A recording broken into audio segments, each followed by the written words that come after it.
1979년 11.6 사태로 대통령 박정희가 사망하자 국민들은 민주주의가 회복되길 바랍니다. 비상계엄령이 선포된 가운데 국무총리였던 최규하가 유신헌법에 따라 통일주체국민회의에서 대통령이 선출이 되죠. 하지만 1979년 12월 12일 전두환, 노태우 등으로 대표되고 있었던 일부 군인들이 군사반란을 일으키죠. 이른바 12.12 군사정변입니다. 기존 박정희로 대표되는 군부 세력과 비교하여 전두환, 노태우 등의 12.12 군사 쿠데타 세력을 신군부라고 부르게 되는데요. 1980년 봄이 되자 유신철폐, 신군부 퇴진 등을 요구하는 국민들의 대규모 민주화 운동이 시작됩니다.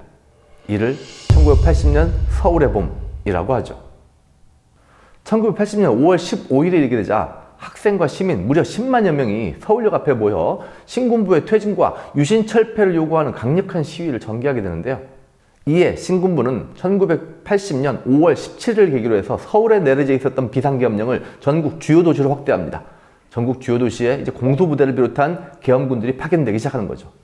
또한 김대중으로 대표되고 있었던 민주화운동 세력과 학생 대표들을 대거 검거하고 학생과 시민들의 시위를 일체 금지시켜 나가게 됩니다.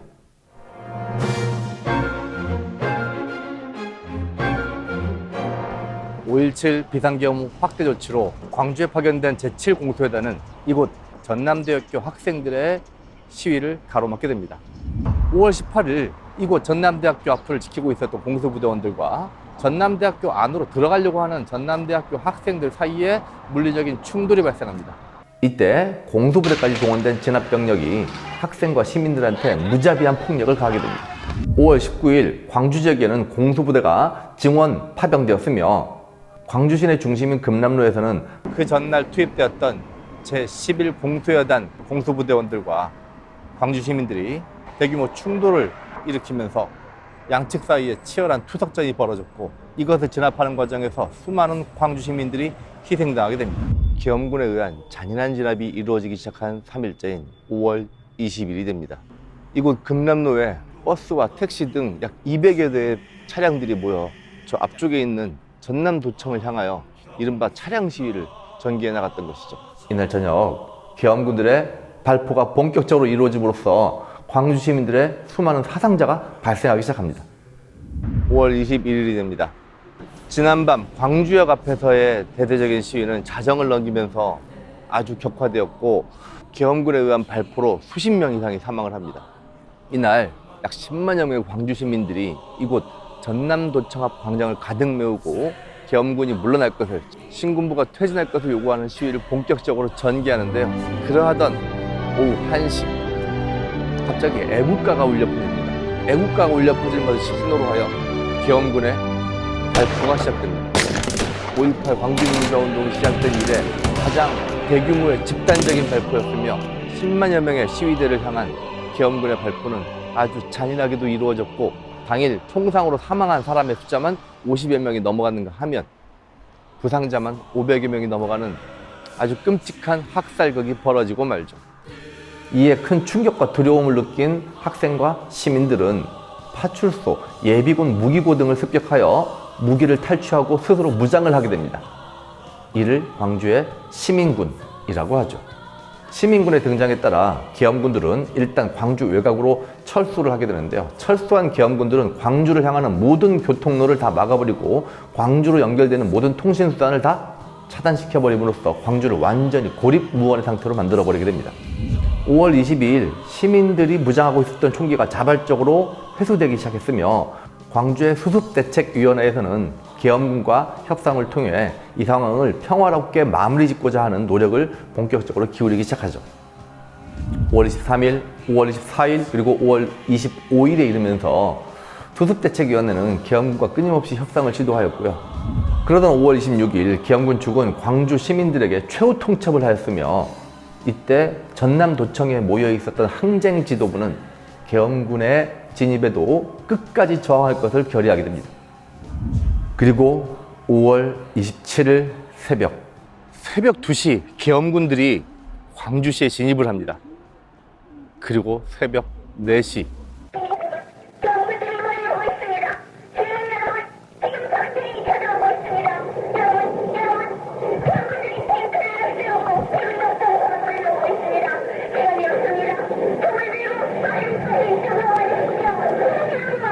계엄군이 탱크와 헬리콥터까지 동원하여 광주 전역에 대한 전면적인 공격을 감행합니다. 그리고 새벽 5시 동트기 직전 항쟁 지도부가 머물러 있었던 전남도청이 계엄군에 의해서 완전히 점령되게 됩니다.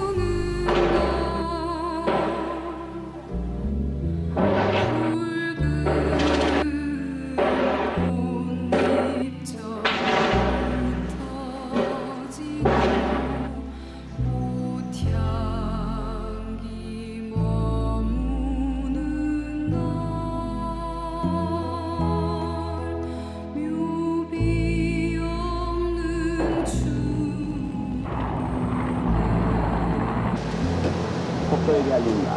폭도에게 알린다. 총을 버리고 자수하라. 총을 버리고 자수하라. 아직도 늦지 않았으니 즉시 자수하라. 총을 버리고 자수하면 생명을 보장한다. 시내 모든 주요 시설은 군이 완전히 장악했다. 손을 들고 나오라.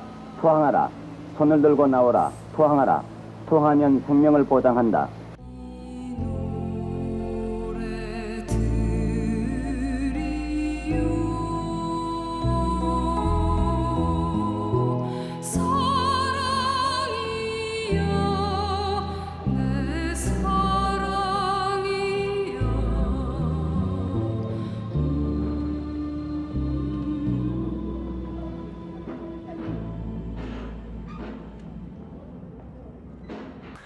이로써 계엄군의 무자비한 폭력에 맞선 광주 시민들의 저항은 일단락되게 되는데요. 1980년 5월 광주 시민들의 이러한 저항은 신군부의 불법적인 권력 찬탈에 대한 국민들의 저항이었고요. 1980년대 내내 광주에서 벌어졌던 실체적 진실을 규명하는 것, 그것은 1980년대 민주화운동, 특히 학생운동에 있어서 가장 중요한 이슈가 되었으며 1980년대 아시아 각국의 민주화운동에 아주 큰 영향을 주게 됩니다.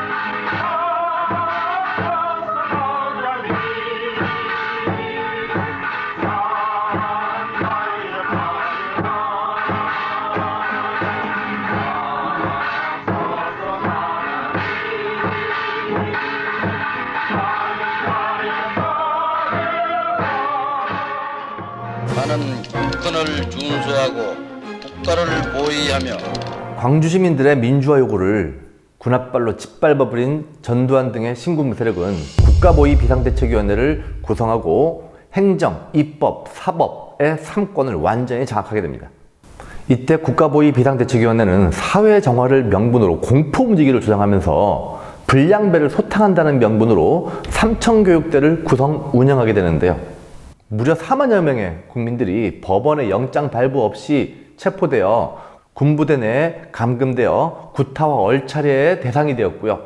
아주 혹독한 군사훈련을 받는 등 심각한 인권 유린의 상태에 놓이게 됩니다. 또한 민주화를 주장하던 대학 교수, 학교의 교사, 언론인들은 강제로 해직을 시켜버리고 학생들은 학교에서 강제로 제적을 시켜버립니다. 신군부의 입맛에 맞지 않는 언론사들은 강제로 통폐합시켰고요. 강력한 보도지침이라고 하는 걸 통해서 언론을 철저하게 통제하기 이르게 됩니다. 신군부의 압력으로 대통령 최규하가 물러나고 전두환은 유신헌법에 따라 통일주체 국민회의에서 새로운 대통령으로 선출이 됩니다.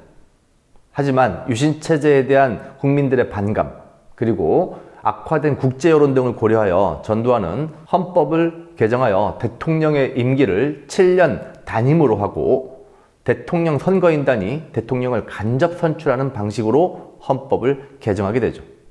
새 헌법에 따라 실시된 대통령 선거에서 민주정의당 대통령 후보로 나선 전두환은 대통령 선거인단의 압도적인 지지를 받으면서 새로운 대통령으로 당선되게 됩니다. 권력을 장악한 전두환은 자신의 폭력성을 감추기 위해서 엄청 부드러운 척, 엄청 국민들을 위해주는 척, 이른바 유화 정책이라고 하는 것을 진행해 나가게 되는데요. 일단 학원 자율화, 그동안 학생들이 학교에서 학생회를 구성 운영할 수가 없었어요. 모든 학교에서 중학교, 고등학교, 심지어 대학교에서조차 학도 호국단이라고 해서 군대적 조직을 운영했었는데 드디어 민주주의를 사랑하는 전두환 정부에 의해서 학생회 구성이 가능해지게 된 거죠. 또한 중고등학생들의 머리가 완전 빠바박이었어요. 선생님도 중학교 때까지 머리를 완전 1mm 정도 길이로 쫙 밀고 다니는 그런 머리를 하고 있었는데 때마침 학생들, 중고등학생들의 두발 자율화 조치가 있게 되는 거죠. 이제 학생들의 머리를 마구잡이로 엄청나게 기를 수 있게 된 거죠. 는 아니고, 마구잡이가 아니고 1mm였던 머리를 무려 3mm씩이나 3배씩이나 길게 자를 수 있게 된 거죠. 아무튼 두발 자율화. 그리고 교복 자율화. 지금까지 우리의 중고등학생들은 일본식 군복의 형태라고 지적받아왔던 까만색 교복, 옛날 영화에 보면 종종 나오죠? 까만색 교복에 이렇게 모가지에 딱 거는 이런 교복을 입고 다니다가 드디어 교복 자율화가 해줍니다. 사복을 입을 수 있게 된 거죠. 자, 학생들의 두발 자율화와 교복 자율화. 이제 자유와 민주주의를 추구하는 전두환 정부에 너무나 딱 어울리는 정책이라고 할 수 있겠습니다. 그리고 중고등학생들이 대학 입시 때문에 너무너무 힘들죠. 매일같이 수업 듣고 수업 마치면 또 학원 가야지, 과외 받아야지 너무너무 힘드니까 이 중고등학생들을 너무나 생각한 나머지 중고등학생 모두 과외 금지 그리고 학원 수강 금지의 조치를 내립니다. 뻥 아니냐고요? 진짜였습니다. 그래서 선생님 같은 경우에도 한 번도 과외나 학원 같은 거를 다녀본 적이 없어요. 진정한 자기주도 학습의 시기였다고 할 수 있겠죠. 그리고 또한 해외여행을 자율화시킵니다. 여러분들로서는 이해가 안 되는 것이었겠지만 당시 해외여행은 아무나 하는 게 아니었습니다. 돈이 많다고 갈 수 있는 것도 아니었고요. 공적인 목적으로 외교관이거나 아니면 대기업의 해외 사업, 학술적인 목적과 같은 일부 목적으로만 해외 방문이 가능했고 일반 국민들의 해외 방문은 아예 불가능했었는데 전두환 정부가 해외여행에 대한 자율화 조치를 내려준 거였죠. 또한 야간 통행금지 조치가 완전히 해제됩니다. 야간 통행금지, 이것도 지금 같으면 상상할 수 없는 거였는데 박정희 정부 시대에 유신체제 하에서 9차례에 걸친 긴급조치가 내려질 때마다 밤 12시 이후에 밖을 못 다녔어요. 근데 12시 이후에 밖을 다닐 수 있는 그런 자유가 생긴 거죠. 지금 기준으로는 이것도 자유인가 싶긴 한데 당시에는 획기적인 조치였다는 거죠. 그리고 프로야구가 시작됩니다. 이제 86 아시안게임과 88 올림픽을 앞두고 국민들이 스포츠에 대해서 본격적으로 관심을 갖고 스포츠에 대해서 열광할 수 있는 기회를 제공한 건데요. 프로야구는 정말 성공했죠. 오늘날 한국에서 가장 인기 있는 스포츠 중에 하나가 프로야구가 됐으니까. 하지만 1년에 이러한 전두환 정부의 유화 조치는 전두환 정부의 폭력성을 감추기 위한 기만적인 정책들에 불과했었는데요. 당시 민주화 운동에 참여하고 있었던 학생들을 강제로 끌고 가서 군대에 입대시켜버리는 녹화사업이라고 하는 것을 진행하기도 했고요. 박정희 정부의 강력한 권력 유지 수단이었던 중앙정보부를 국가안전기획부로 이름을 바꾸고 더 이상 국민들을 탄압하지 않는 게 아니고 말 그대로 이름만 바꿉니다. 그래서 국가안전기획부, 즉 안기부를 중심으로 해서 전두환 정부의 권력을 유지시키는 대단히 중요한 권력의 장치로 만들어냄으로써 권력의 비판적인 수많은 민주화운동 세력들을 탄압하고 구속하고 투옥하는 권력 유지수단으로 이용했던 것이죠. 한편 경제적인 측면에서 전두환 대통령은 꽤 운이 좋은 편이었었는데요. 당시 1980년대 중반 이후에 저유가, 저달러, 저금리라고 하는 이른바 삼저호황의 현상이 전 세계적으로 전개돼 나가는데요. 이것을 계기로 해서 수출 중심이었던 한국 경제가 눈부시게 발전하면서 매년 평균 10% 이상의 고도 성장을 이루어나게 됩니다. 전두환 대통령은 본인의 경제정책이 너무나 훌륭하여 당시에 우리의 고도 성장이 가능했다라고 이야기했지만 사실은 국제적인 경제 환경이 전두환 정부 시기에 대한민국을 엄청나게 경제적으로 발전시키는 그러한 중요한 계기가 됐던 것이죠.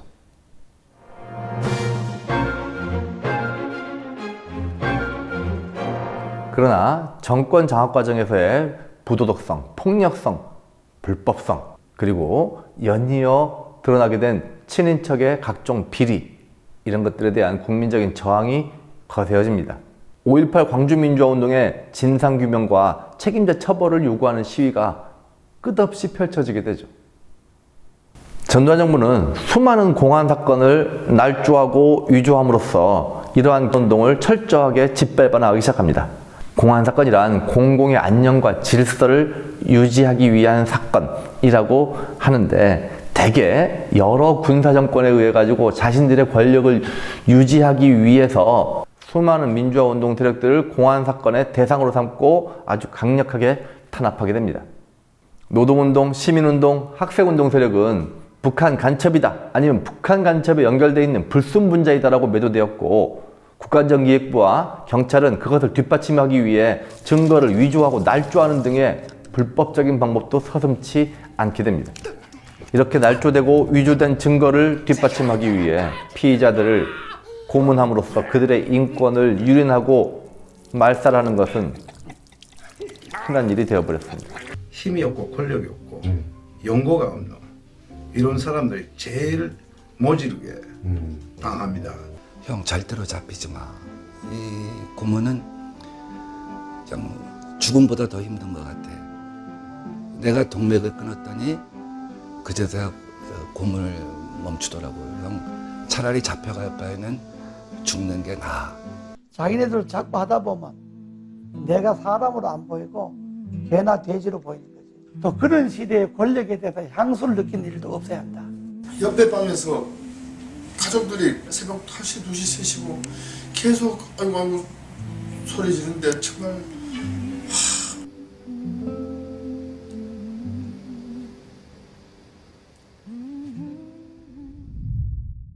궁지에 몰린 전두환 정부는 학생운동 조직의 발대식에 참가한 학생들을 공산주의자로 몰면서 무려 1288명을 구속하는 강경책을 쓰면서 공포심을 조장하기 시작합니다. 우리나라 역사상 단일 사건으로는 최대 구속자가 발생한 사건이었죠. 한편 금강산댐 사건이라는 역대급 대국민 사기극을 통해서 국민들을 상대로 엄청난 공포감과 안보 위기감을 불러일으키게 되는데요. 북한이 금강산에 댐을 만들고 200억 톤의 물을 가두어 두었다가 순식간에 방류하면 서울이 그냥 물에 잠겨버린다 라고 하는 이 황당한 시나리오를 제시하고, 여기에 일부 언론과 학자들까지 가담함으로써 국민들은 북한이 혹시라도 금강산 댐에 물을 방류하면 어쩌나 라고 하는 극도의 공포심을 느끼게 되는 거죠. 이에 대응하기 위해 우리도 거대한 댐을 만들어 금강산에 내려오는 물을 가둬버리면 된다 라고 하는 논리로 이른바 평화의 댐을 만들기 위한 대국민 성금을 모금하게 되는데요. 이때 무려 687억 원이라고 하는 어마어마한 금액의 성금이 모금되게 됩니다. 사실 저도 엄마한테 받았던 용돈 500원, 1000원 다 뜯겼어요. 그렇게 해가지고 모금, 아이고 진짜 북한이 와가지고 이렇게 하면 안 되는데 라고 하면서 다 모금을 했던 것이죠. 그렇게 성금으로 모아갔는데 1993년 감사원이 감사를 해보니까 이게 다 뻥이었어요. 이런 뻥! 정말 대국민 사극이었던 거죠. 이유가 뭔가요? 국민들에게 극도의 불안감을 조성함으로써 국가 체제가 안정되어야만 할 텐데, 학생과 시민들이 이렇게 민주화니 뭐니 떠들면 국가 체제가 불안정해지고 북한이 날뛸 수 있기 때문에 우리는 정부를 믿고 따라야 된다라고 하는 말도 안 되는 사기극을 벌였던 것이죠. 1985년 국회의원 총선거에서 대통령 직선제 개헌을 공약으로 내세운 신한민주당, 즉 신민당이 엄청난 승리를 거두면서 제1야당이 됩니다. 이후 대통령 직선제 개헌을 하기 위한 개헌운동이 본격화되는데요. 이런 상황에서 1986년 부천경찰서 성고문 사건이 발생하는데요. 경찰이 여성운동 노동가를 수사하는 과정에서 여성의 성적 수치심을 이용하는 고문이 자행되었던 것이죠. 이 일이 폭로되고 나서 권력과 언론은 좌경연공 세력이 성을 혁명의 도구로 삼고 있다 라고 비난하면서 사건의 본질과는 전혀 다른 방향으로 이 사건을 왜곡시켜 나가게 되죠. 성폭력 피해자가 오히려 더 사회적 비난이 되었던 당시 사회적 분위기에도 불구하고 당시 성고문 피해자였던 권인숙은 더욱더 용기 있게 권력에 맞서 나감으로써 성을 고문의 도구로까지 이용했던 권력의 추악한 부도덕성을 만천하에 드러냈던 것이죠.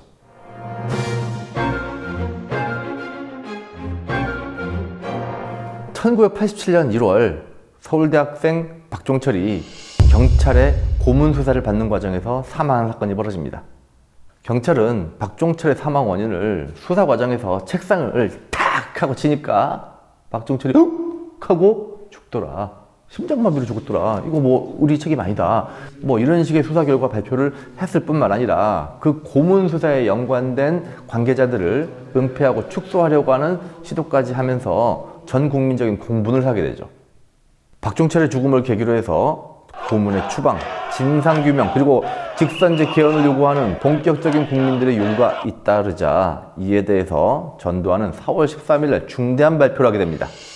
이제 본인은 임기 중 개헌이 불가능하다고 판단하고 현행 헌법에 따라 내년 2월 25일 본인의 임기 만료와 더불어 후임자에게 정부를 이양할 것을 천명하는 바입니다. 4월 13일 전두환은 국민적 요구에 아랑곳하지 않고 기존의 헌법으로 간접 선거로서 차기 대통령 선거를 치르겠다라고 하는 이른바 4.13 호원 조치를 발표했던 것이죠. 이에 민주화운동 세력은 민주헌법쟁취 국민운동본부를 조직하고 당시 집권 여당이었던 민주정의당이 차기 대통령 후보로 노태우 후보를 선출하는 6월 10일 그날에 맞춰 대규모적인 국민대회를 개최하게 됩니다.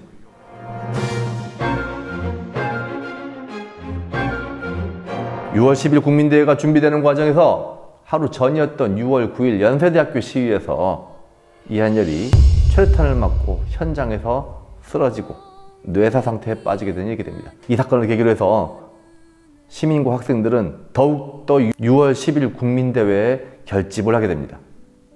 6월 10일 대규모 국민대회를 시작으로 본격화됐던 87년 6월 민주항쟁은 6월 15일까지 서울의 명동성당을 중심으로 학생과 시민들이 모여 민주헌법 쟁취와 독재 타도를 외치며 6월의 대한민국을 뜨겁게 달고 놓기 시작하는데요. 명동성당을 중심으로 학생들이 주도하는 가운데 시위가 전개되었는데요.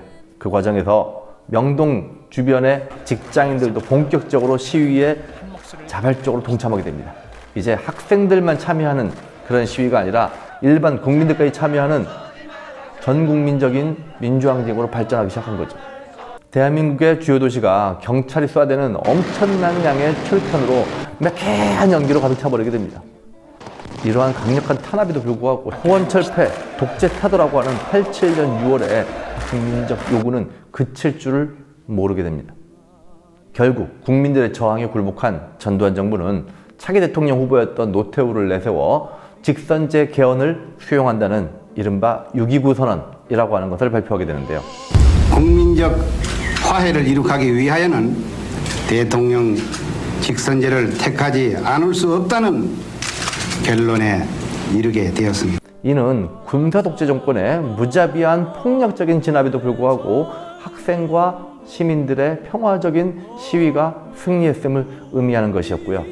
드디어 군사독재를 끝내고 평화적인 정권 교체를 할 수 있는 길을 열어놓았다라고 하는 점에서 대단히 큰 의미가 있다고 하겠습니다. 1987년 10월 국민들의 열망을 담아 헌법 개정이 이루어집니다. 대통령 5년 단임제와 국민들이 직접 대통령을 선출하는 대통령 직선제가 헌법에 담기게 된 거죠. 이때 6.29 선언을 계기로 만들어진 개정헌법은 현재 대한민국에서 여전히 사용되고 있죠. 그건 뭘 말할까요? 헌법이라는 것이 국가 정체성을 상징하는 것이죠. 오늘날의 대한민국의 정체성을 규정하고 있는 헌법이 87년 6월 항쟁으로부터 비롯되었다 라고 한다는 것, 그게 87년 6월 민주항쟁이 갖는 대단히 큰 의미라 하겠습니다.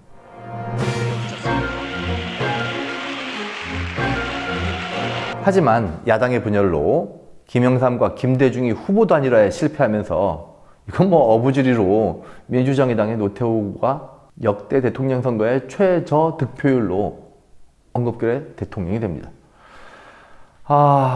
그때를 생각하면 정말 어이가 없는 것이었어요.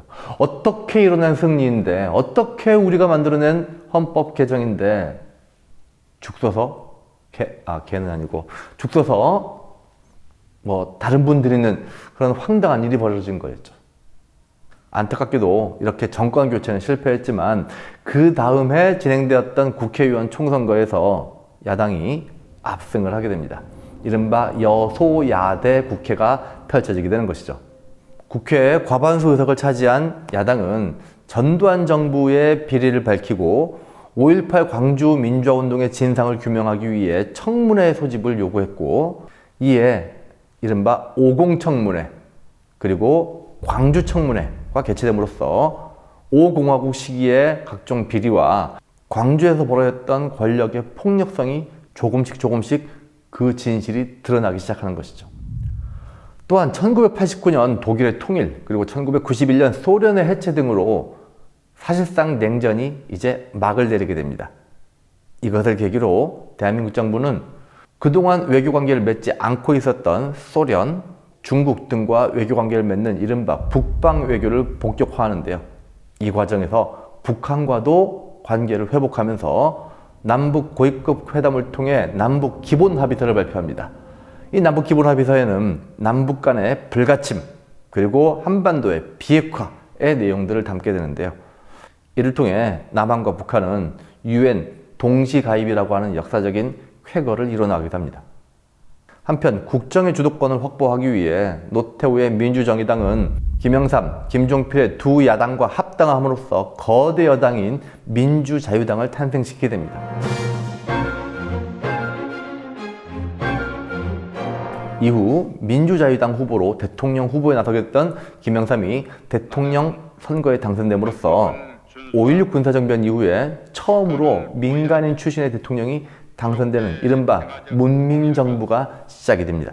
이때 김영삼 대통령은 나는 그 이전에 이 군사 독재 시절에 군인 출신하고 달라 라고 하면서 나는 민주주의를 지향하는 대통령이야 라고 하면서 공직자윤리법을 개정하여 고위공직자의 재산을 공개하도록 하였고요. 이를 통해 고위공직자들이 부정한 방법으로 재산을 축적하는 것을 방지할 수 있는 장치를 만들어 놓은 것이죠. 또한 금융실명제를 실시함으로써 한국의 엄청난 고도성장 과정에서 발생하였던 불법적인 재산 형성과 축적, 그리고 정치권이나 재벌 등에 의해서 몰래 만들어지고 있었던 비자금과 같은 이른바 검은돈과 같은 온갖 종류의 부정부패에 온상이 되었던 비실명 금융거래의 기회를 완전히 차단시켰다라고 할 수 있겠습니다. 또한 지방자치제를 전면적으로 실시함으로써 풀뿌리 민주주의가 이 땅 대한민국에 자리 잡을 수 있는 제도적 장치를 마련하게 됩니다.